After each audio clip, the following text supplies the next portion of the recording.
मध्य प्रदेश में तो ओबीसी आरक्षण का विवाद चल ही रहा है। इस विवाद के चलते न जाने कितनी नियुक्तियां अटकी हुई हैं। लेकिन ओबीसी से जुड़ा हुआ एक और विवाद यूपीएससी की परीक्षा में आ गया है। दरअसल संघ लोक सेवा आयोग यानी कि यूपीएससी की साल 2025 की परीक्षा में चुने गए 958 उम्मीदवारों का भविष्य अधर में अटक चुका है। इनमें आईएएस, आईपीएस और आईएफएस के पद भी शामिल हैं। ओबीसी क्रीमी लेयर की वजह से इन उम्मीदवारों का कैडर आवंटन उलझ गया है, क्योंकि केंद्र सरकार पुराने नियमों से आवंटन चाहती है। अब पुराना नियम क्या है वो भी आपको बताएंगे, लेकिन पहले आपको बता दें कि इस मामले की 1 सितंबर को सुप्रीम कोर्ट में सुनवाई होनी है। कोर्ट इसके लिए विशेष बेंच बनाएगा। बता दें कि ओबीसी क्रीमी लेयर का मतलब सीधा सा है कि इससे यह तय होता है कि ओबीसी वर्ग का कौन सा उम्मीदवार आरक्षण का हकदार है। इसमें माता पिता की नौकरी और आय बड़ी भूमिका निभाती है। लंबे वक्त से ओबीसी क्रीमी लेयर को तय करने के नियम बार बार बदलते रहे हैं, जिसकी वजह से हमेशा परेशानी होती आई है। यह पूरा विवाद यूनियन ऑफ इंडिया बनाम रोहित नाथन केस से जुड़ा हुआ है। सुप्रीम कोर्ट ने इस पर 11 मार्च को बड़ा फैसला दिया था। कोर्ट ने कहा था कि सिर्फ माता पिता की आय से क्रीमी लेयर तय नहीं होता। कोर्ट ने यह बात 2004 के स्पष्टीकरण पत्र पर कही थी। यह पत्र 1993 के पुराने आदेश पर हावी नहीं हो सकता। कोर्ट ने कहा कि माता पिता की नौकरी का पद, नौकरी की कैटेगरी को भी देखना जरूरी है। इसी फैसले के बाद पूरा विवाद खड़ा हुआ। बीते मंगलवार चीफ जस्टिस सूर्यकांत की बेंच में मामला आया। केंद्र की तरफ से सॉलिसिटर जनरल तुषार मेहता ने पक्ष रखा। उनकी दलील थी कि मामला उसी बेंच में भेजा जाए जिस बेंच ने पहले फैसला सुनाया था। पुराना फैसला जस्टिस पीएस नरसिम्हा और जस्टिस आर महादेवन की बेंच ने दिया था, लेकिन अब दोनों जज अलग अलग बेंच में बैठते हैं। इसीलिए चीफ जस्टिस जो है उन्होंने नई विशेष बेंच बनाने की बात कही है।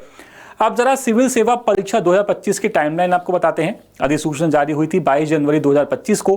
प्रारंभिक परीक्षा हुई 25 मई 2025 को। मुख्य परीक्षा अगस्त 2025 में हुई, जबकि 6 मार्च 2026 को फाइनल रिजल्ट जारी हुआ और कुल 958 उम्मीदवार चुने गए। सुप्रीम कोर्ट का क्रीमी लेयर फैसला रिजल्ट के 5 दिन बाद आया, यानी कि परीक्षा की प्रक्रिया तब तक खत्म हो चुकी थी। अब सरकार का यह कहना है कि वो सुप्रीम कोर्ट के फैसले से बंधे हैं, लेकिन सीधे 2026 की परीक्षा पर लागू करना भी इस नियम को मुश्किल है।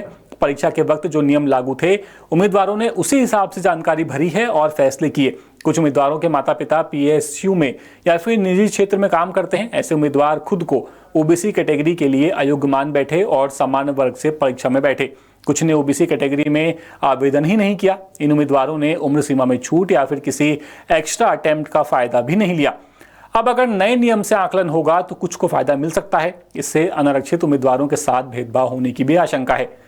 केंद्र सरकार ने कोर्ट को अहम बातें भी बताई हैं, जैसे कि क्रीमी लेयर स्टेटस तय करना आसान नहीं होगा। हर उम्मीदवार के माता पिता के पद की जांच करनी होगी।